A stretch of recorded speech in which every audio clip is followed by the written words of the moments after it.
São nossos convidados João Anos, do Observatório de Segurança e Defesa da SEDES, e Filipe Vasconcelos Romão, comentador da RTP.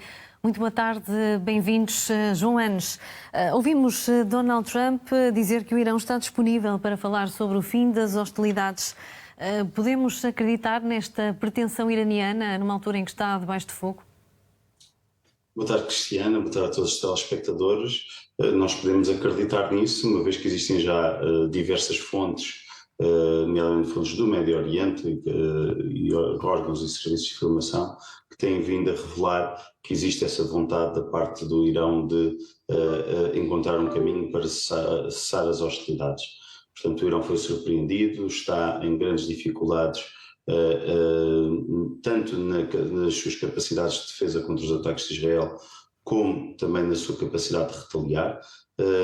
Existem diversas ações em curso no centro de Teherão que têm vindo a provocar imensa disrupção, para além de toda a decapitação que houve da cadeia de comando e controlo das estruturas militares e do corpo da Guarda Revolucionária, que foram eliminados logo no início desta campanha, e portanto é natural que o Irão, que tudo fez para não promover um ambiente negocial que levasse a um acordo nos últimos 60 dias, entre o dia 12 de abril e o dia 12 de junho, conforme os Estados Unidos indicaram que era o período para, não para que se começar a negociar, mas para se chegar a um acordo.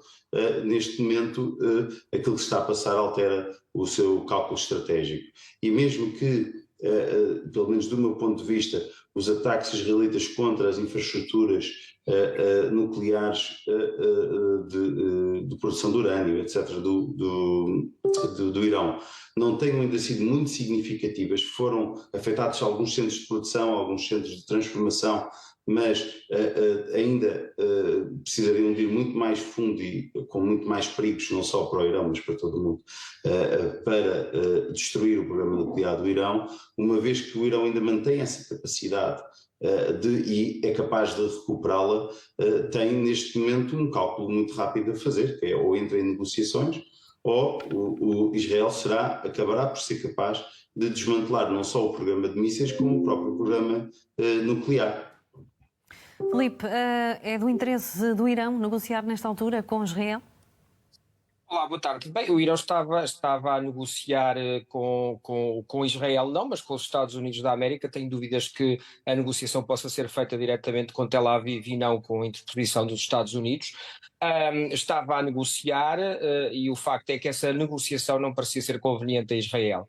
Israel optou por unilateralmente lançar este ataque, sempre com o argumento que acompanha Netanyahu desde 1992, segundo o qual está iminente a posse de armas nucleares por parte do Irão. Não nos esqueçamos também que foi Donald Trump que dinamitou, quando chegou à presidência, o acordo que tinha sido feito com Barack Obama na altura, entre o Irão e uma série de países liderados na altura por Barack Obama pelos Estados Unidos da América, e as atuais circunstâncias ditaram que fosse no julgamento de Netanyahu este o momento adequado para lançar este ataque.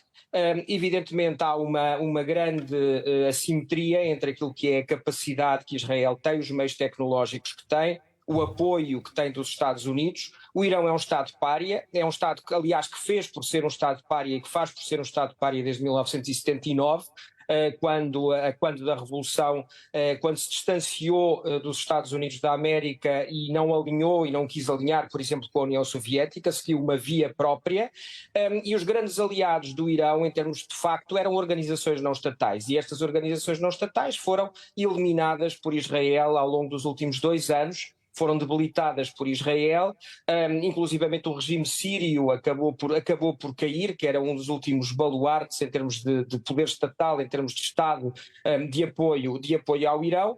E esse isolamento faz como é evidente que neste momento uma incursão destas, como a que estamos a assistir, seja inconveniente. Por outro lado, o programa nuclear iraniano não é conveniente para ninguém, não é acarinhado por ninguém, nem por vizinhos, nem por países muçulmanos, nem por países árabes. nem por países que têm uma relação cordial, como é o caso da Rússia ou como é o caso da China, com o Irão. Portanto, nesse sentido, há aqui um isolamento que acaba por fazer com que este ataque faça, por exemplo, com que Estados que até há 3, 4 dias censuravam Israel por aquilo que Israel está a fazer em Gaza, de repente estejam a dar o apoio a uma ação que é unilateral, que viola o direito internacional, mas que acaba por ser conveniente para esses Estados, como é o caso da generalidade dos países da União Europeia. Portanto, nesse sentido, é natural que o Irão, com o isolamento que está e com essa diferença de capacidades que tem em relação a quem o está a atacar, tenha e considere mais conveniente do que nunca poder sentar-se a uma mesa e começar ou recomeçar a negociar. Apesar das diferenças no nível de ataque, João Anes, é ou não surpreendente a forma como o Irão tem retaliado, as consequências que tem provocado em Israel? Sim, bem, em primeiro lugar, só uma nota de que, até para esclarecimento, que quando o Filipe se refere às organizações não estatais com que o Irão tinha relações, estamos a falar de organizações terroristas, como o Hezbollah e o Hamas, entre outras também, nomeadamente a vertente do Hezbollah no Iraque, que tantas centenas de mortes tem provocado nas suas ações contra o próprio povo iraquiano. Eu julgo que não mencionei dessas organizações não estatais.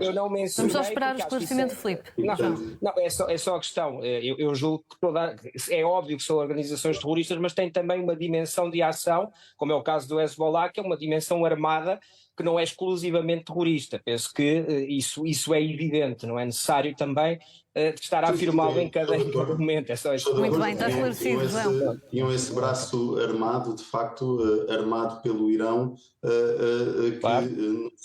que em vez de utilizar os bilhões e bilhões de euros do JCPOA, do Acordo de Não Proliferação que assinou há muitos anos atrás, utilizou esses valores, essa capacidade financeira não para o bem da sua própria população, mas para armar o Hezbollah, para armar as milícias na Síria, a suportar Bashar al-Assad de sua guerra de extermínio contra o seu próprio povo, e portanto era importante também fazer essa nota de esclarecimento. Relativamente aos ataques, que foi a pergunta da Cristiana, que importa também aqui destacar, é verdade que, apesar de muito deteriorado, nós temos de ter consciência que o ano passado, quando o Irão atacou pela primeira vez Israel utilizando bombardeamentos diretos, portanto não através dos seus proxies, como aqueles que falámos há pouco, o Irão usou entre 170 a 300, vou dizer, capacidades, munições dentre mísseis cruzeiro, mísseis balísticos e drones.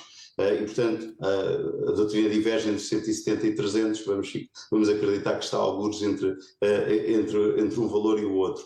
Neste momento, ao fim de vários dias, já foi capaz de lançar cerca de 170 mísseis, sobretudo balísticos, e aí é que reside, do meu ponto de vista, um maior impacto. Portanto, se há um ano atrás foi previsível aquele ataque, foi possível a diversos países árabes e outros aliados ocidentais do Estado de Israel promover uma defesa capaz de interceptar 99%, menos de 2, 3 impactos que houve de maior relevância desse ataque o ano passado. Neste momento já são para cima de 20 mísseis balísticos que terão atingido o Estado de Israel em diversas zonas, algumas zonas residenciais. E, sobretudo, é importante ver a cobertura da mancha. Portanto, quando vemos, e aí não é uma informação que venha de nenhuma fonte israelita, conseguimos ver em diversas fotografias por satélite, estudos do Institute for the Study of War e outros, quais são as zonas dos impactos dos interceptados e dos que não foram interceptados.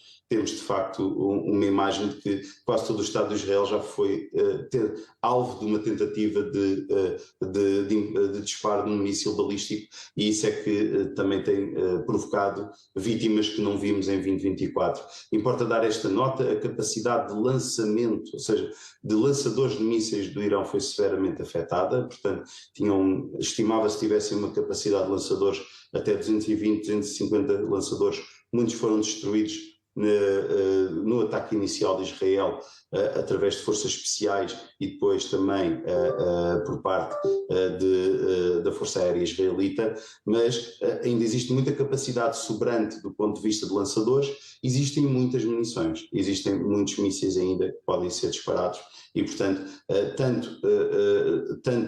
apesar de haver um interesse do Irão em promover uma negociação, o Irão tem ainda tempo, ou pelo menos pode julgar ainda ter tempo, para desgastar Israel com mais ataques, entre 50 a 100 mísseis por dia, durante ainda bastantes dias. O que vai acontecer, e para terminar, também para dar a palavra ao Filipe, o que do meu ponto de vista vai acontecer é se o Irão, nos próximos até o final da semana, não tomar passos muito concretos relativamente a uma negociação que permita aos Estados Unidos pressionar Israel a parar, pode haver então a tentação de acabar com esta guerra de outra forma. E aí Israel contará com os Estados Unidos. O porta-aviões Nimitz está a deslocar-se para essa região.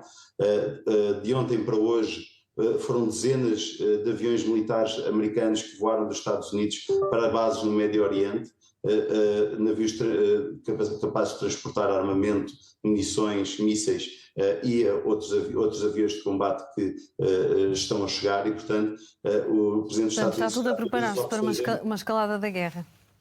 Pelo menos para o domínio da escalada. Se o Irão quiser tentar ter o domínio da escalada para poder ter uma posição negocial vantajosa, do meu ponto de vista não tem hipótese nenhuma. E isso só irá provocar mais impactos no Irão, no próprio regime, e pode levar mesmo à queda do regime.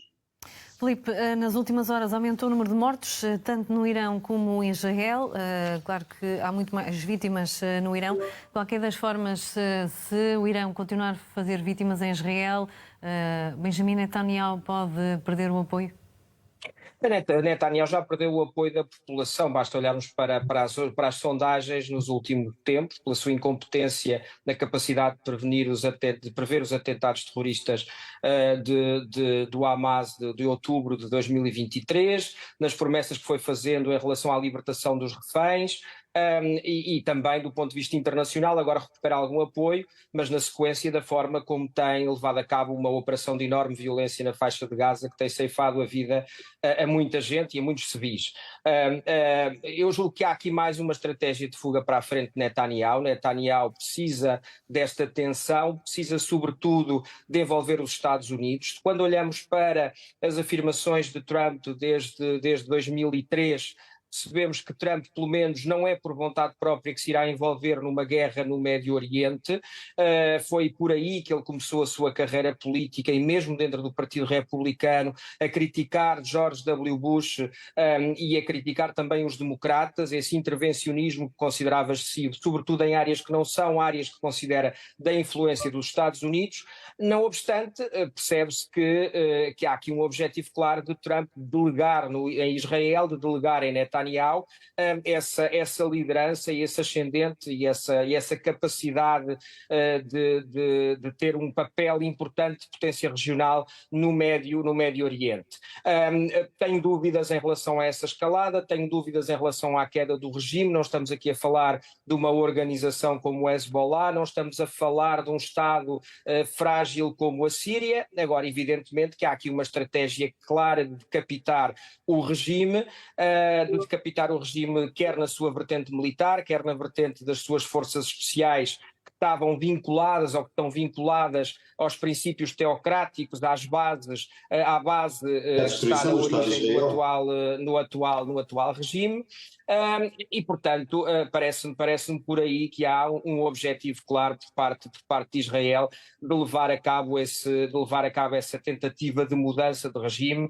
É um regime que está no poder desde 1979, que, como é evidente, tem na destruição de Israel um dos seus objetivos fundacionais, mas também não nos esqueçamos que foi a este regime, na prática, que foi entregue a causa palestiniana ao longo das últimas décadas, uma vez que progressivamente todos os países foram abandonando, todos os Estados da região foram abandonando a causa palestiniana e permitindo que ela se transformasse de uma causa nacional entre árabes e israelitas para uma causa religiosa com contornos civilizacionais entre muçulmanos e judeus. E aí e aí o Irão, que nem sequer está próximo do ponto de vista geográfico da Palestina, foi conseguindo assumir essa defesa e apoiando os tais movimentos não estatais, os tais não-estados, que quer através de ação no terreno, quer através de atentados terroristas, foram conseguindo dominar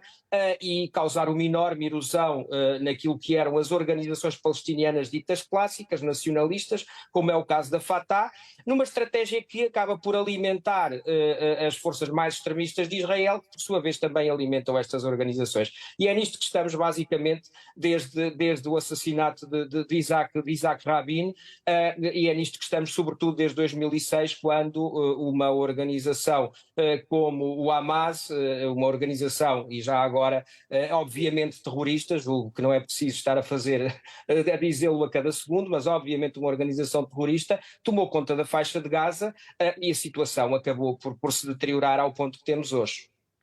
Joanes, como já percebemos, o objetivo de Israel não é só acabar com o desenvolvimento nuclear, é também provocar a queda do regime. O que precisa de fazer Netanyahu para que isso aconteça ao nível do ataque? Bem, eu só posso teorizar e não vou dar nenhum conselho a Benjamin Netanyahu sobre como é que pode ou deve fazer a queda do regime do Irão. Do meu ponto de vista, o futuro dos iranianos pertence aos iranianos. Existem diversos grupos étnicos que têm vindo a ser condicionados, reprimidos ao longo de muitos anos, mas também não tem uma expressão que permita dizer que existe uma alternativa política dentro do Irão, neste momento, ao regime teocrático dos ayatollahs que o controla desde 1969, e aí acho que essa é a grande incerteza estratégica e geopolítica que nós teremos, se vamos ter ali um vácuo de poder a criar-se, e eventualmente a própria, digamos, a desintegração do Irão como um Estado, uma vez que vários destes grupos étnicos, como o caso no Baluchistão, os azeris, ou mesmo os curdos no Ocidente, reclamam os seus próprios Estados há muitos anos e por isso são perseguidos por este regime, e portanto, do meu ponto de vista, aquilo que mais me preocupa neste momento é se isso acontecer, ou seja, se os ataques de Israel levarem a uma queda do regime, o que é que se substituirá a esse regime? E, portanto, aqui a questão é saber até que ponto Benjamin Netanyahu está disposto a ir para conseguir esse objetivo. Posso dar a minha opinião, Cristiana. Eu acho que está disposto a ir até ao fim. Do meu ponto de vista, isto é um abraço de morte geopolítico entre estes dois regimes, entre que nasceu e para criar apoio interno que permitisse consolidar-se, criou este desígnio de destruição de um outro Estado. Portanto, o Irão é o único Estado que professa a destruição de um outro Estado desde a sua fundação. Não conheço historicamente outro, pelo menos desde que temos Nações Unidas, que tenha este desígnio tão perigoso, que sabemos que está lá desde a sua fundação. Portanto, faz parte do ethos de todo este regime. Não faz sentido um Irão controlado pelos ayatollahs sem esta ideia unificadora de estamos aqui para destruir o Estado de Israel, e tudo faremos para que isso aconteça, e tudo fizeram em todas estas décadas, a verdade é esta, mas também do lado de Israel, com toda a polarização que vemos dentro da sociedade, toda a conflitualidade interna que existe. Não posso dizer se neste momento não tenho dados que me digam se Netanyahu tem ou não tem neste momento o apoio da população, um primeiro-ministro em estado de guerra. Churchill e outros primeiros-ministros de democracias em estado de guerra também tiveram enormes manifestações, enormes conflitualidades internas, tentativas quase até de golpes dentro dos gabinetes de guerra, como aconteceu durante a Segunda Guerra Mundial mais do que uma vez. E, portanto, eu acho que a história dirá se Netanyahu teve ou não teve o apoio da população neste momento. Mas a verdade é esta, Cristiana, e mesmo para concluir, nós estamos a ver aqui imagens de mísseis balísticos que são disparados por todo o Estado de Israel, com Netanyahu ou sem Netanyahu. o Irão foi capaz de criar este programa de mísseis, foi capaz de armar as milícias a toda a volta de Israel na chamada estratégia Anel de Fogo, que disputou contra Israel no 7 de outubro. Não se podemos esquecer, no dia 8 de outubro, ainda Israel estava a tentar perceber o que tinha acontecido, já estava o Hezbollah a bombardear Israel como parte dessa estratégia e, portanto, eu acredito que isto vai terminar, digamos, numa lógica muito binária, que em relações internacionais é muito perigosa, que é ou uns ou outros. E do meu ponto de vista, neste momento, está mais próxima a queda do regime dos ayatollahs ao fim de todos estes anos no Irão do que a queda de Netanyahu. Filipe, haverá um limite para Benjamin Netanyahu nesta altura na guerra contra o Irão ou estará disposto a tudo? Os únicos limites são o limite interno e todas as sondagens até ao início e já com vários conflitos, várias camadas de conflito, indicavam que Netanyahu é uma figura impopular e que a maioria, que no Knesset havia neste momento cerca de 67 deputados projetados para a oposição, o que lhe daria uma maioria que permitiria um novo governo. Como é evidente, a questão do Irão é uma questão muito mais sensível do que a própria questão de Gaza, uma vez que há aqui um inimigo externo, e um inimigo externo tem a possibilidade e tem essa capacidade de fortalecer quem está na liderança do país. Não obstante, depois do fim da ameaça, como vimos na Segunda Guerra Mundial, Clement Attlee e os trabalhistas ganharam a Churchill e aos conservadores, porque a população estava cansada do estado de guerra, das consequências da guerra, e isso foi penalizado, ou foi penalizador do ponto de vista eleitoral, independentemente depois de Churchill ter regressado mais tarde ao poder.